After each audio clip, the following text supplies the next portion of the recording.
Well, my friends, this is another great successful case in homeopathy. This girl aged about 15 years, was suffering from a very disgusting variety of skin disease here and there for last 2 years, and which was treated by a large number of ointments. অনেক মলম লাগানো হয়েছে।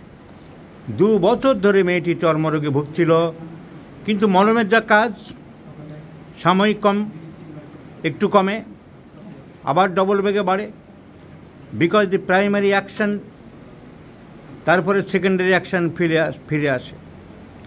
সেই জন্য Hahnemann তার বিখ্যাত বই Organon the rational art of healing, German ভাষায় যার নাম অর্গানন দ্য রেশনাল ইন হেলকুন্ডি, সেখানে 26 নম্বর অনুচ্ছেদে পরিষ্কার বলে গেছেন, a weaker dynamic affection is permanently extinguished by the stronger one, if both of them different in kind but similar in their manifestation.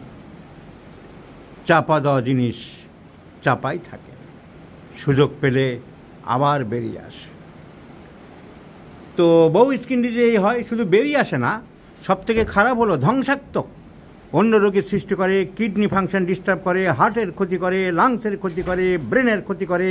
কারণ চাপা দেওয়া জিনিস শুধু চাপা থাকে না, মানুষ ক্রমশ সভ্যতার খাতিরে, ভদ্রতার খাতিরে, সামাজিকতার খাতিরে, পারিপার্শ্বিকতার খাতিরে চাপা দিয়ে গিয়ে চলেছে। জ্বর চাপা দাও, চর্মরোগ চাপা দাও, সেটি হয়েছে সমাজে বেরোবে কী করে, মলম লাগাও, তাড়াতাড়ি কমাতে হবে, চাপা দিতে হবে। চাপা দাও, চাপা দাও, গরু চুরি, কয়লা চুরি, তাড়াতাড়ি চাপা দাও।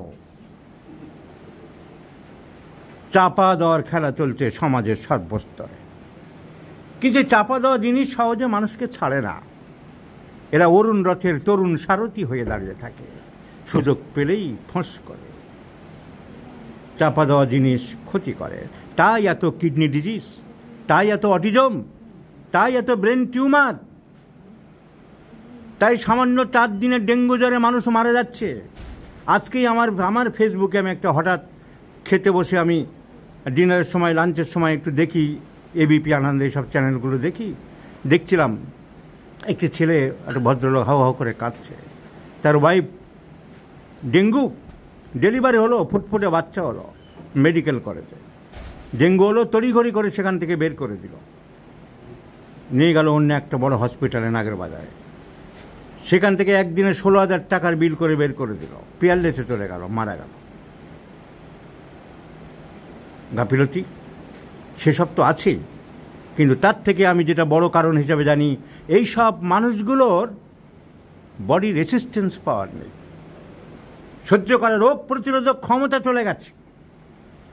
আমরা একটা জিনিস শুনি যে ওই হসপিটালে গুরুত্ব দেয়নি, ওই হসপিটালে কেয়ার করেনি, এখানে নেগলিজেন্সি হয়েছে।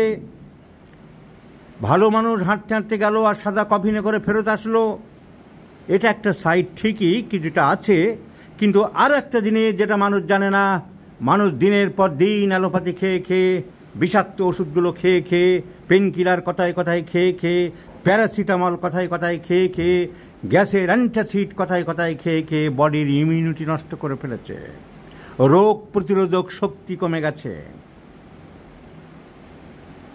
আমরা যারা গাদা গাদা অ্যালোপ্যাথিক ওষুধ খাই না, আমাদের কথায় কথায় এরকম রোগও হয় না, তার কারণ ওষুধ আবার রোগকে ডেকে আনছে।